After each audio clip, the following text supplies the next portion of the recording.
Merci d'être là pour cette dernière conférence de ce petit cycle, toujours à la paroisse Saint-Georges de la Villette, Paris 19e. Je remercie une nouvelle fois le Père Sampré de nous accueillir pour cette conférence.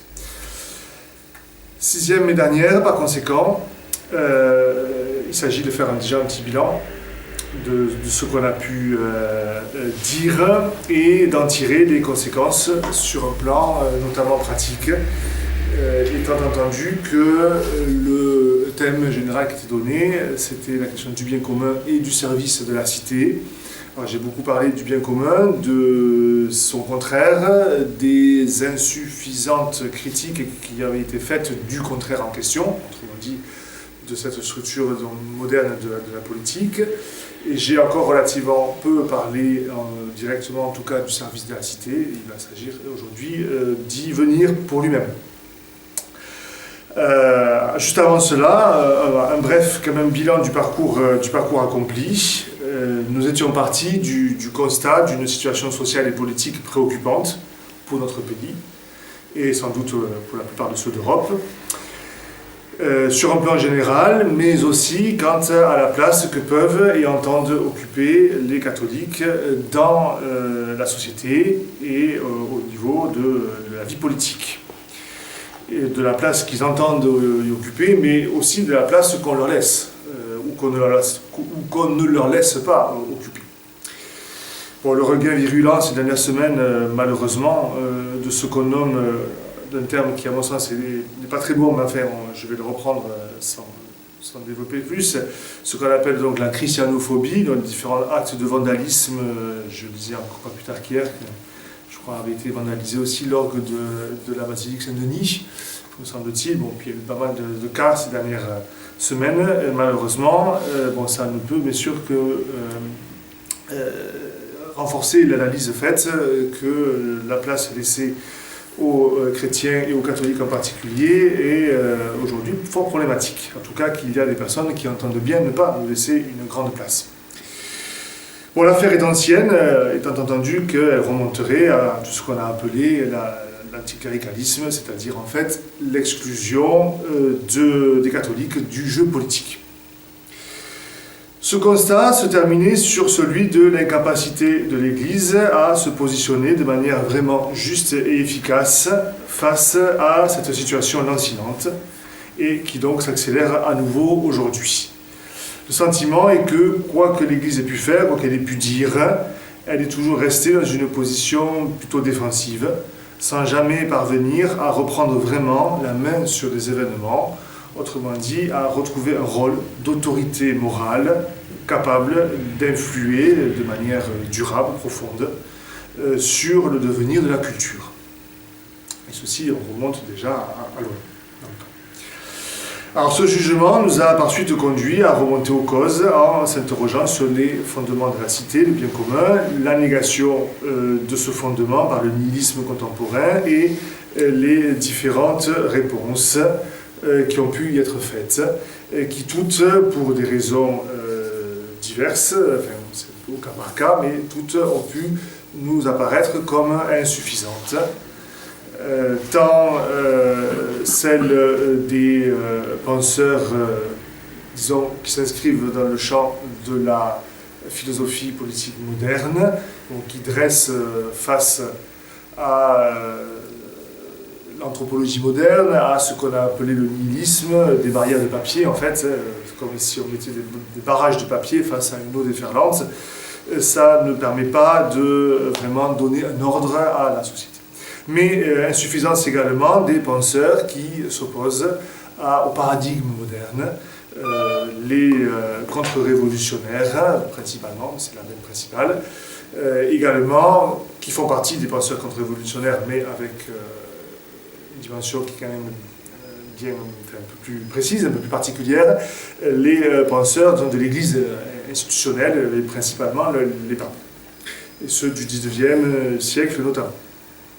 Puis à chaque fois, on a vu des insuffisances, en ce sens que pour critiquer la pensée moderne, ces différents courants n'en restent pas moins dépendants de cette pensée moderne, s'y inscrivent en fait en partie soit sous la forme d'un historicisme, comme dans le cas du traditionnaliste, soit en considérant que le malentendu entre la politique moderne et l'Église, la foi, est précisément un malentendu. Enfin, l'opposition entre politique moderne et foi est de l'ordre d'un malentendu, et en développant un regard, disons, assez technique et avec une dimension moralement neutre sur la question politique moderne, sans mesurer, sans prendre toute l'ampleur du problème.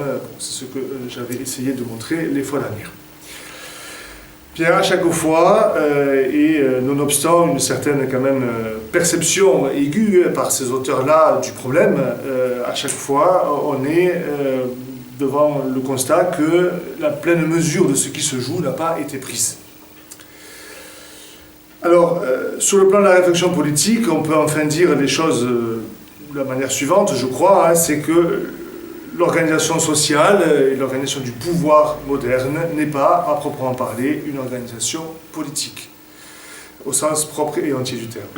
Elle est à la fois quelque chose d'autre, sur le plan temporel de l'organisation de la vie commune, de la vie en tout cas en société, et quelque chose dont la signification dépasse immensément cette seule dimension temporelle pratique. Alors elle est autre chose, ça veut dire quoi? Ça veut dire qu'elle est fondamentalement une structure idéologique qui vise à une emprise totale sur les esprits, dans la mesure où elle est fondée sur des principes contre nature, l'anthropologie moderne, je n'y reviens pas, et où étant ainsi fondée sur les principes contre nature, elle se doit de masquer cette dimension contre nature. Et en ce sens, elle se doit de masquer complètement, d'occulter complètement la dimension, on pourrait dire proprement naturelle, des finalités humaines et de la finalité du politique. Masquant ainsi les choses, elle se révèle en fin de compte être une forme de tyrannie. Elle est par ailleurs au-delà du temporel et du politique au sens propre, dans la mesure même où elle vise une telle emprise totale sur les esprits. Autrement dit, dans la mesure où elle vise à phagocyter, on peut dire, les énergies spirituelles des hommes. De ce point de vue, cette organisation n'est pas de nature fondamentalement différente de celle des totalitarismes du XXe siècle. Nonobstant bon nombre de différences, et dans les buts poursuivis sans doute, et dans les moyens utilisés encore plus, nous ne sommes bien sûr pas dans des formes violentes comme on a pu le connaître au XXe siècle, mais il y a un certain esprit commun qui est fondé précisément sur les principes notamment de l'anthropologie moderne, auxquels les totalitarismes s'efforçaient de répondre à leur manière, auxquels cette pensée moderne, nous l'avons vu, s'efforce aussi de répondre, mais on est toujours en fait confronté au même problème et on ne sort pas de ce cercle défini par principalement l'anthropologie moderne. Alors ces deux points conjugués, ces deux points, c'est-à-dire le fait qu'il s'agit d'autre chose qu'une structure à proprement parler politique, donc une structure idéologique, et le fait que c'est au-delà de la simple question politique et en fait temporelle, ces deux points conjugués font clairement percevoir que, étant entendu qu'il n'y a pas de cité à proprement parler, autrement dit de communauté politique, que dans et par une forme ou une organisation politique, cela fait comprendre que notre société n'est plus, et en fait depuis longtemps, à proprement parler, une société politique. Sur le plan théorique, le thème récurrent depuis quelques décennies déjà, d'un dépassement du politique, d'un dépassement du paradigme politique, viendrait assez aisément conforter ceci. Bon, je ne vais pas discuter ça pour lui-même, ça nous entraînerait trop loin pour aujourd'hui, mais c'est un thème, voilà, qu'on serait dans le post-politique, comme par ailleurs on parle parfois de post-vérité, une sorte de paradigme qui déclinerait ce que des penseurs depuis les années 80 ont appelé la post-modernité. Bon, autant de points qu'on pourrait en discuter, je ne vais pas le faire aujourd'hui, mais ça viendrait conforter cette thèse que pour le coup je pense donc vrai, que notre société n'est pas, au sens propre et exact du terme, une société politique. Alors par suite, cette organisation sociale et cette organisation de pouvoir appelle bien entendu une réponse. J'y viens enfin. Et cette réponse, je vais la décliner sur deux plans distincts, différents. Premièrement, une réponse spirituelle et intellectuelle tout à la fois, sans qu'on puisse ni confondre les deux aspects, ni non plus les séparer. Mais il va falloir au contraire les articuler et ils seront éminemment complémentaires l'un de l'autre. Et un deuxième type de réponse, un deuxième plan, on peut dire, d'une réponse globale, c'est le plan proprement pratique, le plan de l'action, du service plus directement de la cité, mais je vais m'efforcer de montrer que déjà sur le plan spirituel et intellectuel, il y va d'un service du bien commun et donc de la cité. Alors c'est en conjuguant ces dimensions à la fois spirituelles et intellectuelles d'un côté et pratiques de l'autre que l'on pourra parvenir à un service, je crois, effectif de la cité. Alors pour commencer donc, la réponse spirituelle et intellectuelle. Et dans un premier temps, la réponse proprement spirituelle qui renvoie à ce que j'appellerais au fait de se libérer d'un mauvais esprit, disons-le ainsi, en mettant un peu de guillemets, on pourrait gloser peut-être l'expression, la prendre au pied de la lettre, mais je la prends peut-être plus à un sens un peu plus analogique, peut-être métaphorique, encore que on va voir que on peut le comprendre aussi à un sens propre par rapport à la philosophie moderne. Je vais avoir l'occasion de le dire au passage. Alors si ce qui précède est exact, cela entraîne en effet aussitôt que la première chose qu'il convient de faire, et la première chose dont il convient de se libérer, c'est de l'emprise de cette structure idéologique sur les esprits. Cela dépasse de loin la seule question politique, mais cela évoque quelque chose d'ordre spirituel. Et en effet, l'essentiel relève de la vie spirituelle au sens le plus authentiquement chrétien du terme, avec éventuellement des déclinaisons d'ordre profane, des déclinaisons par analogie. Alors au sens propre du terme, au sens authentiquement chrétien, au sens le plus authentiquement chrétien, la vie spirituelle, c'est la vie selon les dons de l'Esprit Saint, tels qu'ils sont énumérés au chapitre 11 du livre d'Isaïe. C'est les dons de sagesse et intelligence, de conseil et force, de connaissance et de crainte du Seigneur, ainsi que la piété, qui vient se rajouter un peu dans des interprétations du passage par les théologiens. Ceci étant censé être conféré par l'Esprit Saint lui-même, tel qu'il nous est donné par notre baptême, et si on prenait les différents sacrements, par le sacrement de confirmation. De manière plus générale, la vie spirituelle, c'est la vie selon la foi, l'espérance et la charité, autrement dit, les trois vertus théologales qui sont au fondement de notre vie chrétienne. Très bien. Alors, ce que j'entends souligner à travers ceci, et par rapport à notre propos, c'est la dimension de rupture que suppose cette vie authentiquement chrétienne, authentiquement spirituelle, par rapport à l'esprit du siècle. Et on peut dire ceci de manière relativement simple et synthétique. Une vie authentiquement spirituelle suppose de rompre avec l'athéisme pratique, qui fait la trame ordinaire et plus immédiate du nihilisme. Alors, je parle d'athéisme pratique parce que ce nihilisme peut se conjuguer avec des formes, disons, de croyances qui ne sont pas nécessairement un athéisme revendiqué sur un plan, disons, plus théorique, mais par contre, l'athéisme pratique a travaillé en profondeur la société et les mœurs, et par athéisme pratique, j'entends de façon très classique le fait d'organiser son existence concrètement comme si Dieu n'existait pas. Quelle que soit par ailleurs, à la limite, la foi, ou enfin, en tout cas la croyance que nous pouvons avoir. La foi au sens propre, normalement, non. Mais enfin, en tout cas, les croyances. Alors ceci, bien sûr, revêt d'abord et avant tout une dimension morale. Donc, concerne d'abord et avant tout, on pourrait dire, l'action individuelle, éventuellement au sein de la famille, bien sûr, mais qui n'est pas proprement parler l'action d'ordre public. Mais il faut bien sûr oser aller jusqu'au bout du raisonnement et voir la traduction politique, socio-politique, de cet athéisme pratique. Puisque ça dépasse en effet la seule question de l'action individuelle. Or, cette traduction d'ordre sociopolitique, ça n'est rien d'autre que le dogme moderne de la laïcité, qui affirme très clairement, c'est ce que dit dans les lois françaises la fameuse loi de 1905, que l'État ne reconnaît aucun culte, par conséquent, ne reconnaît aucune autorité spirituelle qui lui serait supérieure, et par conséquent, implicitement au moins, se pose en autorité suprême, de fait et de droit.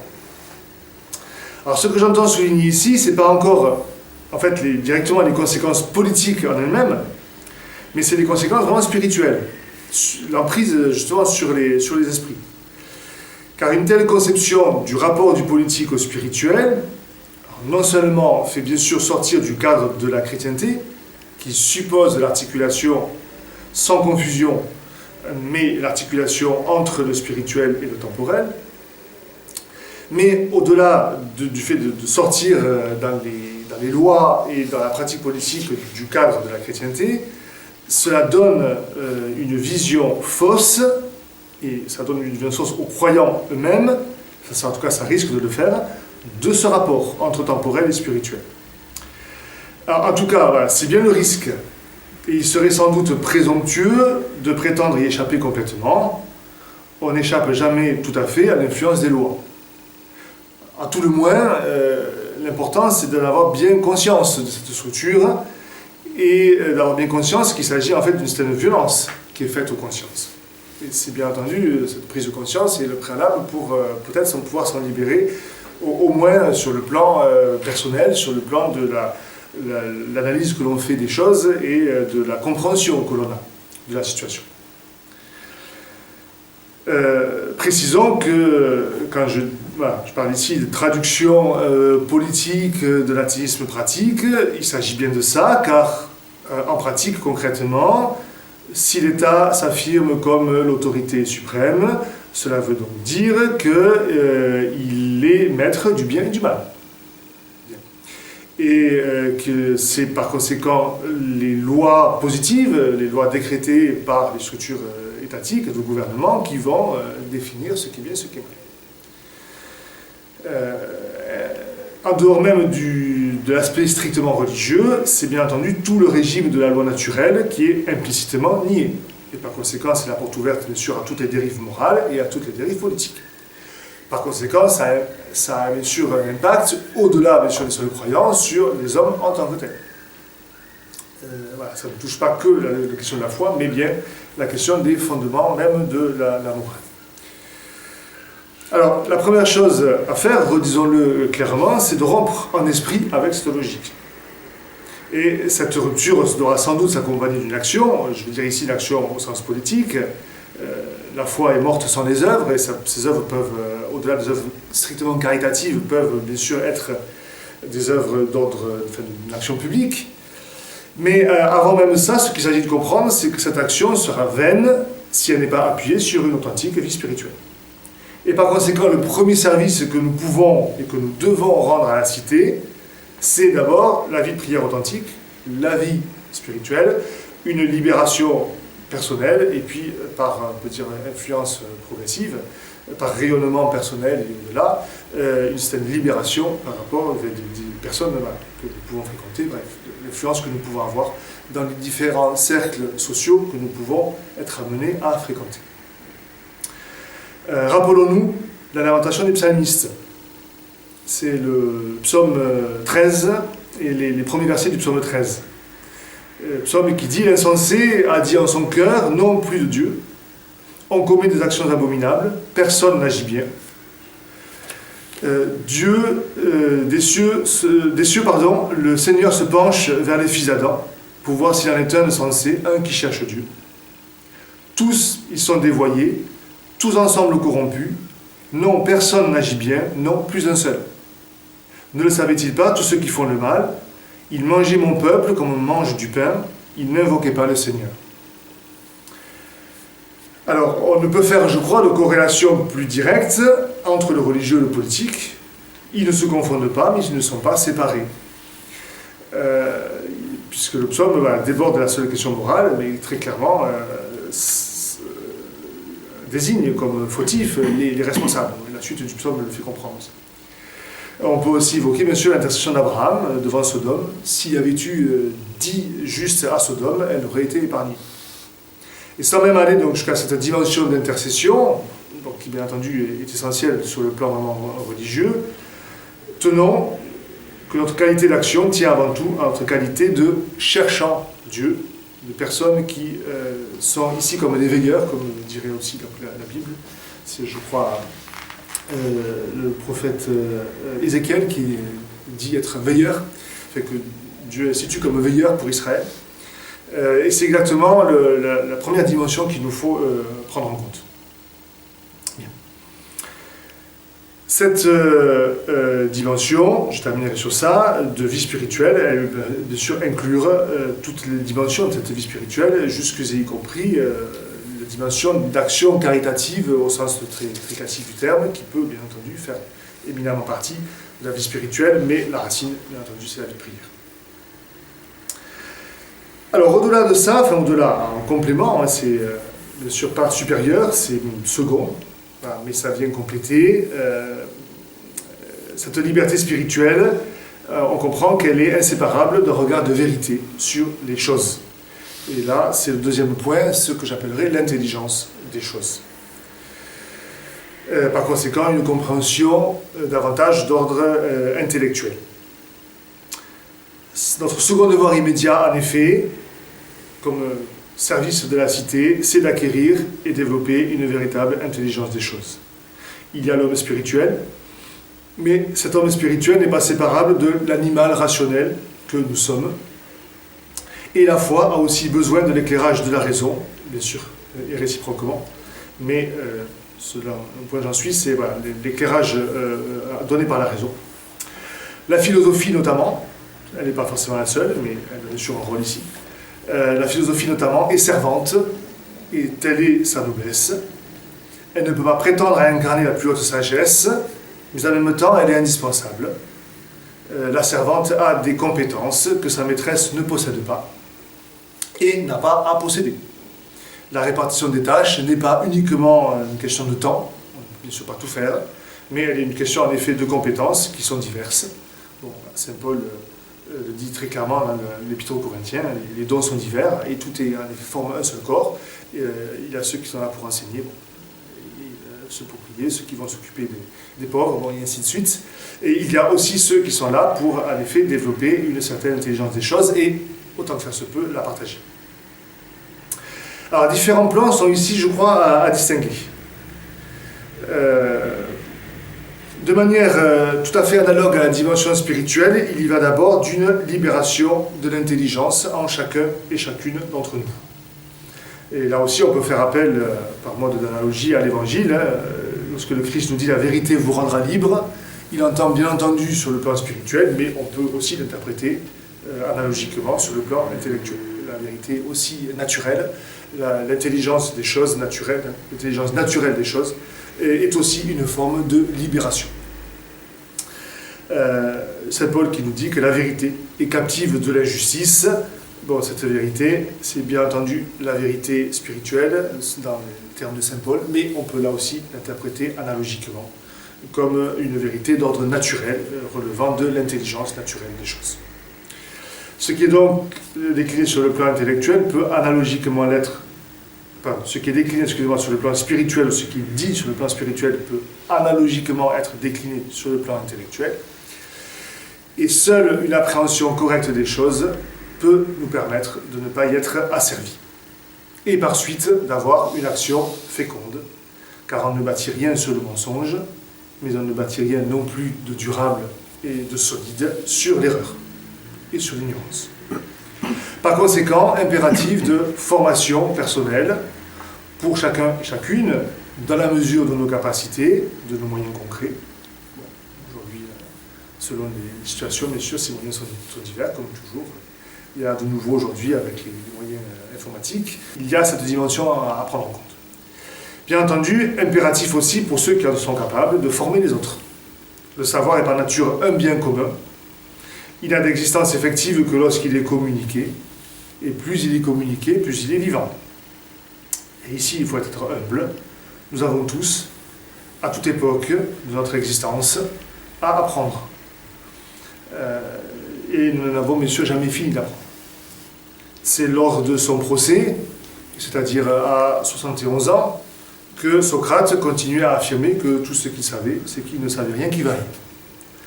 Formule qui n'est pas de mauvaise foi, qui n'est pas purement ironique, qui est sans doute en partie, mais qui n'est pas purement ironique non plus, et qui correspond à une certaine vérité profonde que je crois tous les philosophes expérimentent un jour. C'est-à-dire qu'au fur et à mesure que l'on apprend, que l'on comprend davantage, on mesure aussi tout ce qui nous reste à apprendre, tout ce que l'on ignore et tout ce qu'on ne parvient pas encore à comprendre. Et je crois que c'est exactement ce que voulait dire Socrate. Enfin, en fait, Socrate voulait dire davantage, parce qu'il y a derrière ça, il y a toute une conception de la connaissance, et qui est spécifique à la perspective socratique ou platonicienne. Mais au-delà de la perspective propre à Platon ou à Socrate, il y a une vérité quand même d'ordre général, qui est que notre intelligence des choses est toujours partielle, incomplète. Aussi, on peut s'appuyer sur ce que nous dit Saint Paul, nous connaissons dans un miroir, un énigme, et nous n'avons pas une connaissance, bien entendu, absolue. Par conséquent, c'est toujours progressif, c'est toujours à parfaire et à compléter. Mais ceci n'est bien sûr pas stérile, n'est pas, bien entendu, pas découragé, bien au contraire, ça ne peut qu'engager à faire l'effort de développer cette connaissance. Bien, en un mot, pour terminer ceci, tant individuellement que collectivement, il faut renouer avec une dynamique du savoir et s'efforcer de la diffuser le plus possible dans le corps social. Deuxième point, toujours sur le plan intellectuel, il faut avoir à l'esprit que, faisant face à une structure idéologique, l'arme la plus absolue qu'on puisse lui opposer après la prière, c'est le retour au réalisme. Toute idéologie est une construction intellectuelle qui est suspendue en l'air. Repartir dans son appréhension des choses de l'humble expérience humaine, de l'humble mais féconde expérience, c'est ce qu'il y a pour elle, pour cette structure idéologique, de plus mortel. Autrement dit, l'idéologie fonctionne par la sidération des esprits, ce que je disais tout à l'heure, elle doit occulter en fait qu'elle a une dimension contre nature, elle doit donc masquer quelque part la vérité. Elle fonctionne par une certaine sidération des esprits. Il faut, par conséquent, mais en fait il suffit, en tout cas dans une assez large mesure, de retrouver le sens du réel pour que le mensonge idéologique soit dévoilé et perde aussitôt son efficace, sinon complète, en tout cas au moins une partie de son efficace.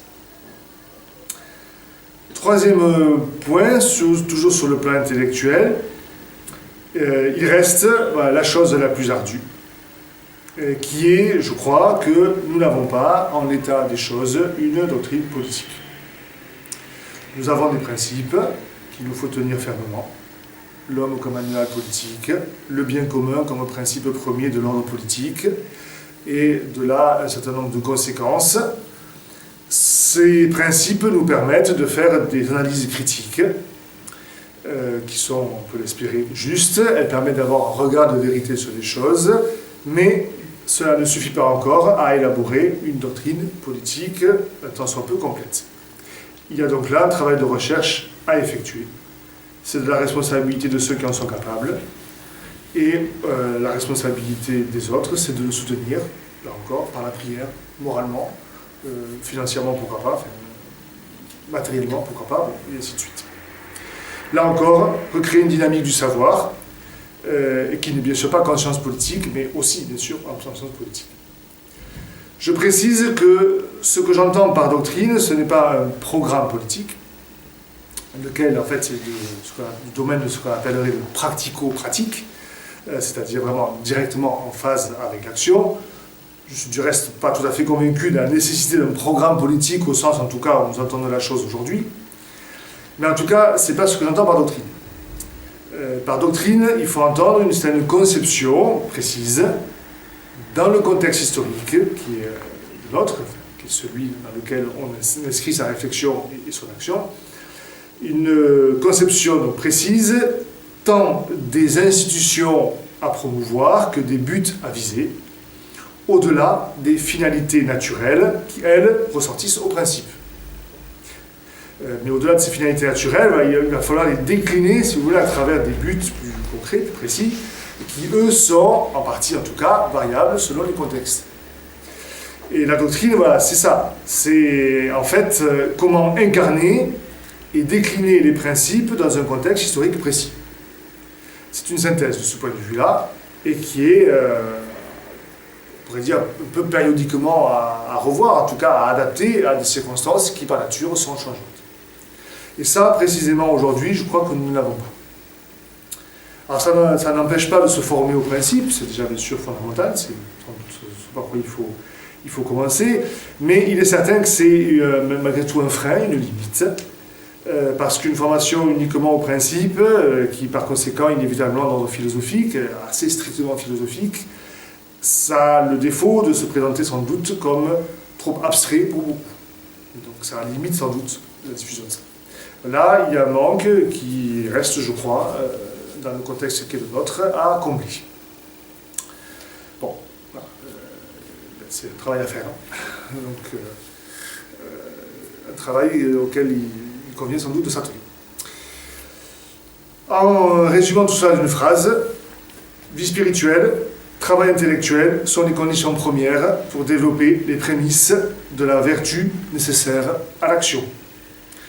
Vertu que cette action doit conduire à développer et à épanouir. Alors, la connaissance intellectuelle, ça n'est pas la vertu, contrairement à ce que disait Platon.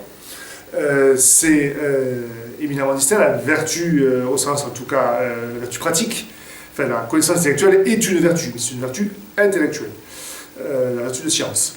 Ce qu'on appelle plus communément les vertus, c'est plutôt ce qu'on entend par là, c'est plutôt les vertus morales. Elles, ce sont des vertus pratiques qui vont s'acquérir par la pratique, et dans l'action. Mais cette action ne peut être juste, ne peut être par conséquent féconde, si elle ne s'appuie pas, que si elle s'appuie sur un diagnostic, une intelligence des choses qui est, autant que faire se peut, vraie. Elle suppose donc une certaine science, pour employer le terme au sens très général que lui donnaient les anciens, et c'est la condition première, précisément, de l'action proprement dite. Et par conséquent, c'est le premier service que l'on peut et doit rendre à la cité que de développer, en effet, autant que faire se peut, cette vertu de science.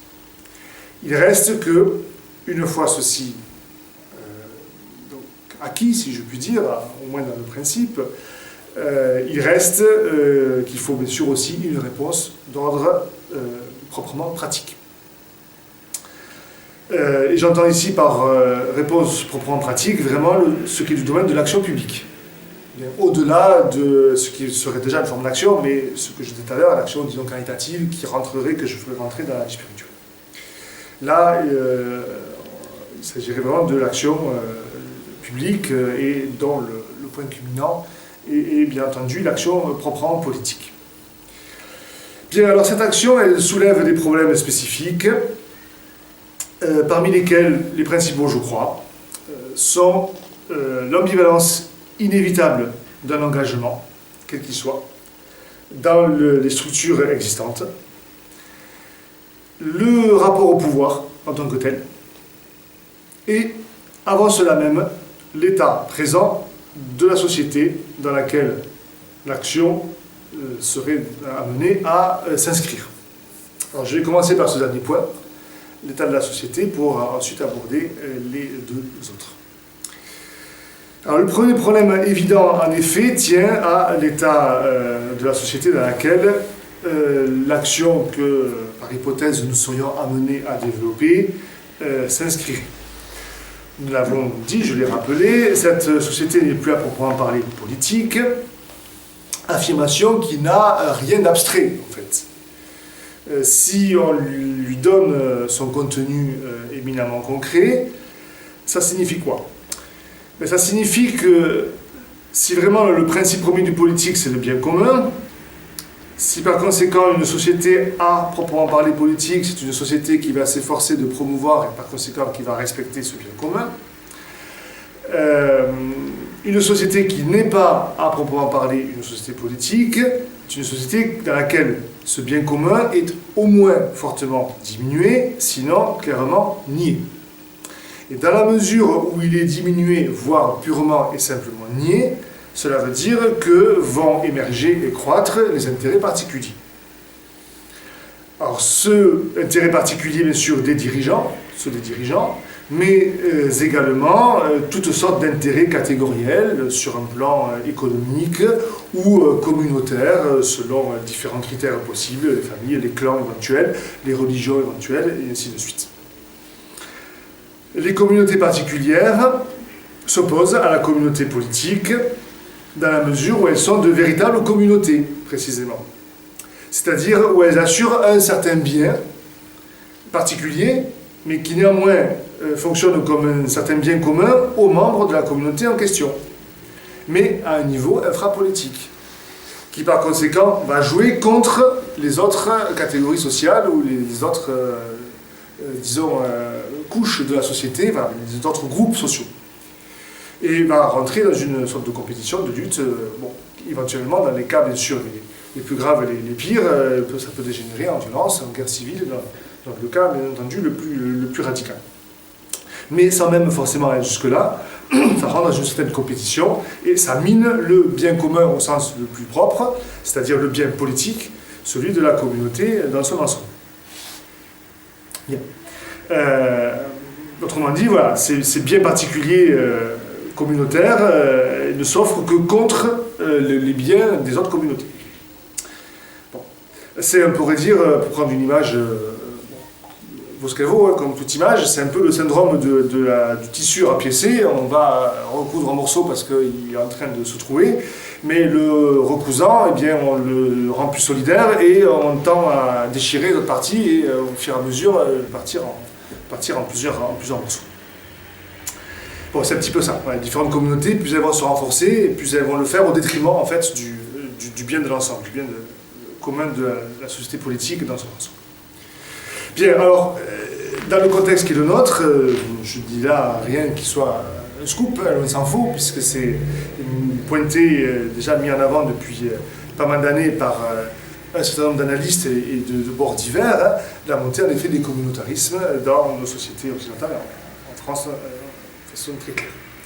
Alors ça, c'est bien entendu un problème pour une action qui se voudrait proprement politique, par conséquent une action qui se voudrait juste, puisqu'inévitablement, ça veut dire qu'elle va d'abord risquer d'être mal perçue, et d'être perçue comme au service de certains intérêts catégoriels. Et même si ce n'est pas le cas, elle va de toute façon se heurter à ces intérêts catégoriels particuliers. Et elle risque par conséquent d'être en but à de fortes oppositions et à des difficultés qui ne seront pas petites, qui seront même sans doute fort grandes. Éventuellement, ça peut bien entendu entraîner un certain danger pour les personnes qui s'efforcent de développer cette action, disons, juste, proprement politique. Songeons, prenons des exemples historiques, j'évoquais tout à l'heure Socrate, songeons à Socrate lui-même, mis en procès, ou un peu plus près de nous, mais c'est déjà lointain, un saint Thomas More, aussi exécuté pour s'être opposé à ce qu'il considérait comme une forme de tyrannie du pouvoir anglais. Bon, exemple historique, extrême, personnes qui ont été mises à mort, mais sans aller forcément jusque-là, songeons à toutes les réputations salies, à tous les ostracismes divers et variés, et ça, les exemples ne manqueraient pas de nos jours. Bien, alors ça, c'est bien entendu une difficulté majeure, dont il faut bien avoir conscience par rapport à une action pratique. Le service de la cité, pour me résumer, sera, pour prendre l'image christique, sera sans doute une croix à porter. Sera sans doute quelque chose qui sera en but à de fortes oppositions et à des ennemis, très clairement. Deuxième point, rapport directement avec ce premier, c'est-à-dire avec le contexte dans lequel cette action s'insère, la question des ambivalences et par conséquent des embarras de ce qu'on appelle classiquement l'engagement. Ce que j'appelle par le terme d'engagement, bon, il vaut ce qu'il vaut, hein, c'est un terme classique au moins depuis l'époque de Sartre. J'entends par là, de façon aussi classique, une action publique qui s'insère dans les règles du jeu institué, du jeu institutionnel. Autrement dit, qui s'insère dans le cadre de la légalité. Alors le problème ici, il est assez évident, il est assez bien connu, il n'est pas, je crois, très difficile à comprendre.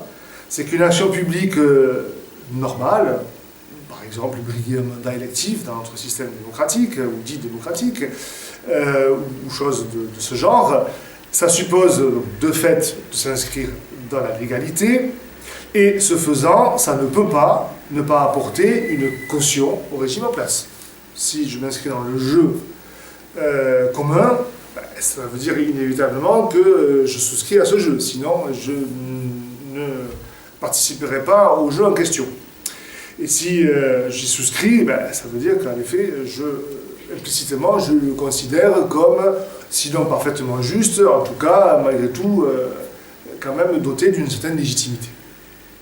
Bon. Si le régime en question est pervers, cela signifie par conséquent que je vais cautionner cette perversion. Bon. Plus ou moins profondément peut-être, mais inévitablement, au moins en partie. Ça se traduira presque inévitablement par des compromissions. Et celles-ci suffisent déjà, enfin, ou même à la limite sans qu'il y ait compromission très profonde, ça suffit quand même déjà à corrompre, ou à risquer au moins de corrompre l'action en question et éventuellement la personne elle-même qui mènerait l'action. Alors face à cela, bien entendu, la tentation, c'est la tentation de la pureté, se retirer du jeu. C'est-à-dire ne pas, en effet, s'engager dans un système qui apparaîtrait comme corrupteur. Mais aussitôt, ça se heurte bien sûr à une objection, c'est que dans ce cas-là, on laisse la place aux autres. On laisse la place à tous ceux qui vont tirer les bénéfices et qui risquent d'aggraver la situation en travaillant par hypothèse pour leur bien, leur intérêt individuel ou catégoriel. Alors rentrer en dissidence, c'est sur le plan intellectuel sans doute indispensable, nécessaire. C'est ce que j'appelais tout à l'heure rompre sur le plan spirituel et intellectuel avec l'esprit du siècle. Sur le plan spirituel et intellectuel, c'est sans doute nécessaire, c'est sans doute possible, c'est plus difficile sur le plan pratique. Quelle que soit l'option choisie, selon le mot fameux de Pascal, on est tous embarqués. Qu'on le veuille, qu'on ne le veuille pas, la vie sociale, on n'a sans doute pas choisi, on n'a pas choisi notre société de naissance, l'époque à laquelle nous sommes nés, mais le fait est que nous y sommes. Et qu'on y participe pleinement ou pas, d'une telle manière ou d'une telle autre, on y participe. Par conséquent, s'en abstraire complètement est impossible, et s'en abstraire sur le plan de l'action la plus, on pourrait dire, la plus caractérisée, c'est encore s'y engager en creux, en négatif, en laissant les autres faire leur jeu. Bon, ce dilemme, on peut l'illustrer par un exemple historique qui est assez célèbre, je ne sais pas si très célèbre, mais enfin, en tout cas, il existe et il est quand même connu par certains. C'est l'exemple du comte de Chambord. Le comte de Chambord qui, prétendant, comme on dit, enfin, en tout cas, pas prétendant, qui se posait bien sûr comme l'héritier des rois et comme le détenteur, en effet, de l'autorité légitime en France, empêché de régner. Et le comte de Chambord, il avait intimé à ses fidèles qui étaient présents en France de se retirer de la vie politique sous Napoléon III, enfin, sous le Second Empire. Et par conséquent, de ne briguer précisément aucun mandat électif, de ne pas se retirer de la vie publique et de rester un peu à l'attente. Alors ça a bien entendu pour soi d'être irréprochable sur le plan de la justice, de la morale. Comme Chambord tenait le régime pour illégitime, on n'y participe pas. C'est en soi, sur le plan des principes, tout à fait acceptable.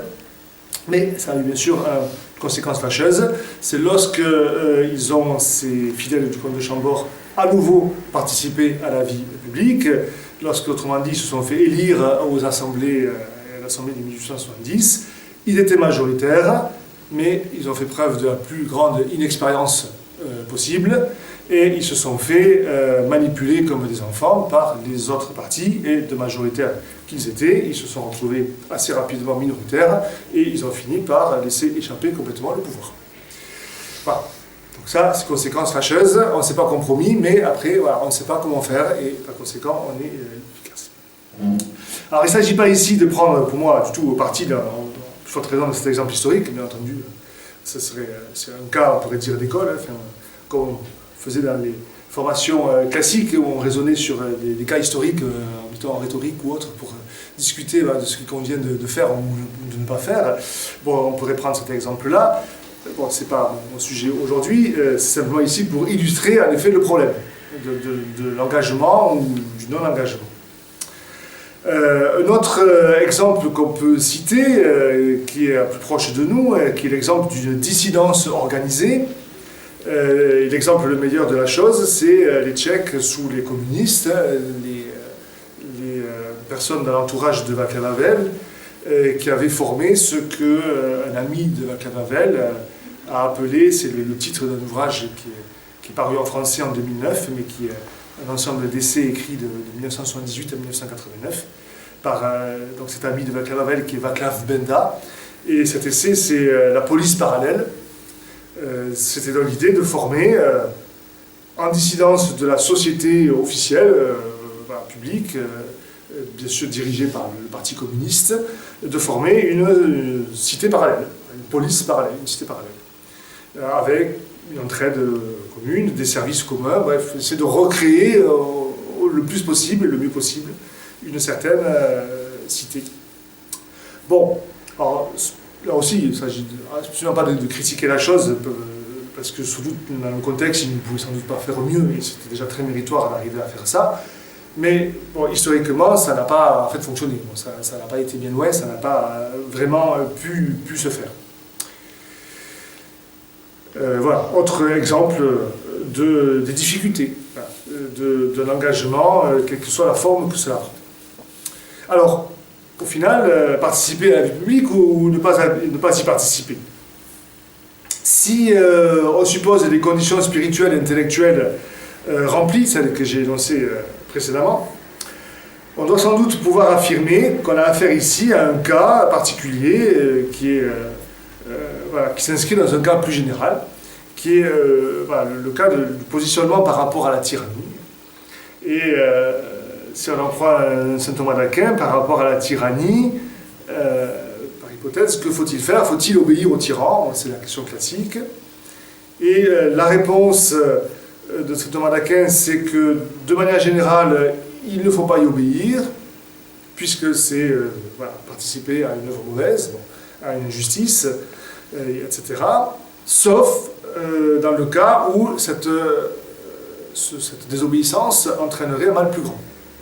Autrement dit, c'est une question de jugement prudentiel. La prudence étant cette vertu qui dicte l'action à accomplir et qui se situe par rapport au bien normal.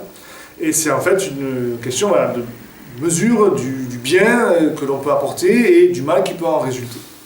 Et quelque part, il n'y a pas de réponse un peu absolue, c'est un peu du cas par cas. C'est pas très confortable, c'est pas une réponse bien sûr très satisfaisante sur un plan intellectuel, on aimerait bien une réponse plus catégorique, plus tranchée, plus blanc ou noir. Mais je crois que là, on est typiquement dans le cas, est-ce qu'il faut s'engager ou ne pas s'engager? Bon, il n'y a pas de réponse qui soit définitive, tranchée. Ça peut dépendre du niveau d'engagement d'abord, bien entendu, de ce à quoi bien sûr on s'engage, ça peut dépendre de ses propres capacités, ça peut dépendre du bien qu'on peut estimer pouvoir en retirer pour les autres, bien sûr, pour soi peut-être, mais c'est surtout bien sûr pour le bien commun. Bon, dans tous les cas, il est évident qu'on se trouve dans une situation qui est inconfortable, qui est profondément insatisfaisante. La solution tierce qui voudrait qu'on se replie sur une simple action caritative infra-politique Là encore, bon, on fait du bien sans se compromettre, mais là encore, c'est soumis pardon, à l'objection que ce faisant, on amène le système à se poursuivre, en fait, puisqu'on va assurer un service que le système, par hypothèse pervers, n'assurerait pas lui-même. Et ce faisant, ben, on contribue à le faire perdurer, en fait, quelque part. On continue à faire que, malgré tout, ça fonctionne, malgré les perversions profondes du système. Bon, là aussi, c'est pas forcément complètement, bien sûr, satisfaisant. Outre le fait que ça a été la voie choisie massivement par les catholiques au XXe siècle, c'est la voie de la fameuse action catholique qui visait à re-christianiser par la base, sans dimension politique. Ça n'a pas non plus donné des fruits qui soient du tout évidents. Okay. Alors tout ceci conduit inéluctablement à poser la question du rapport au pouvoir. Dernier point que je verrai avant de conclure. Faut-il, très clairement, conquérir le pouvoir? Chercher à le conquérir. Alors il est souvent de bon ton parmi les catholiques, en tout cas de nos jours, non seulement, pour certains en tout cas, de ne pas s'engager en politique parce que cela entraîne en effet des compromissions, bon, très bien, mais aussi et surtout de ne pas chercher à prendre le pouvoir. J'avais cité dans la première des conférences, en octobre, l'ouvrage de François Huguenin, Le Paris chrétien.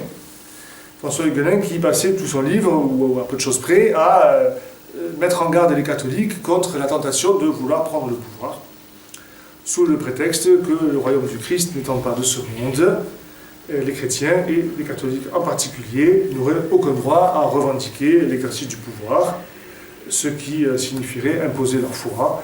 Ils devraient se contenter de témoigner de celle-ci et de la proposer. Bon, je crois qu'il y a là plusieurs sophismes qu'il convient d'élucider. Premièrement donc, ce n'est pas, bien sûr, à titre de catholique, en tout cas, ce n'est pas d'abord à ce titre-là que nous pouvons revendiquer un droit à exercer le pouvoir. Mais bien entendu, c'est d'abord à titre de membre à part entière de la communauté politique, ou de ce qu'il en reste, et en tout cas, membre du pays. Et à ce titre, c'est bien sûr au titre de la justice. Et après tout, nous avons droit à la justice, comme tout un chacun. Et si elle ne semble pas remplie par ceux qui sont au pouvoir, eh bien peut-être qu'il serait bon de pouvoir l'exercer à leur place et ainsi d'essayer de faire mieux. Deuxième point, on pourrait quand même marquer historiquement, de façon assez aisée, que l'exclusion quasi complète des catholiques, pas des chrétiens pour le coup, mais des catholiques de la vie publique, en France en tout cas, coïncide non seulement avec la mise en place de la structure idéologique dont je parlais et que je dénonçais, mais également avec un certain déclin de notre pays. Après tout, il y a peut-être un rapport. Et s'il y avait un droit pour les catholiques à exercer le pouvoir en tant que catholiques, c'est peut-être celui-ci. Au verdict de l'histoire, nos ancêtres ont, semble-t-il, quand même moins démérité que ceux qui les ont exclus du pouvoir. Peut-être que cela laisse présager qu'en tant que catholiques, nous avons une aptitude relativement plus grande à gouverner, ne serait-ce que du fait d'un sens plus aigu de la justice. Mais bien entendu, c'est subordonné, ceci, au fait de retrouver un sens vraiment chrétien de la politique comme service du bien commun. Tout ce que j'ai pu développer dans les précédentes conférences. Bon, c'est aussi bien la conception des anciens. En dernière instance, c'est peut-être le fait que la foi prédispose le croyant à une certaine conception juste du pouvoir et de l'exercice du pouvoir qui donne un certain droit à l'exercer. Ceci, bien entendu, sans préjuger de la vertu de tel ou tel. Enfin, et surtout, troisième point, il faut avoir en tête que l'exercice du pouvoir est nécessaire. Si la politique déborde à la seule question du gouvernement, étant l'ensemble des affaires de la cité, de son organisation, elle culmine bien évidemment dans cet exercice.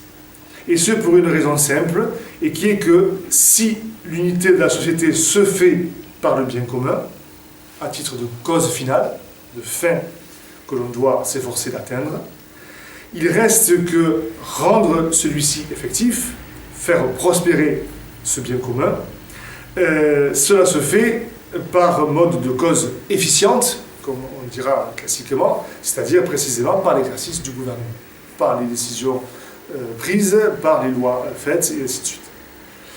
Nous avons vu, outre cela, nous avons vu à la suite d'Aristote que la politique, c'est l'activité architectonique, c'est-à-dire celle qui fait converger, qui unifie les diverses activités particulières qui font la vie sociale concrète. Et seul l'exercice concret du gouvernement peut faire que cela advienne, que cela se réalise.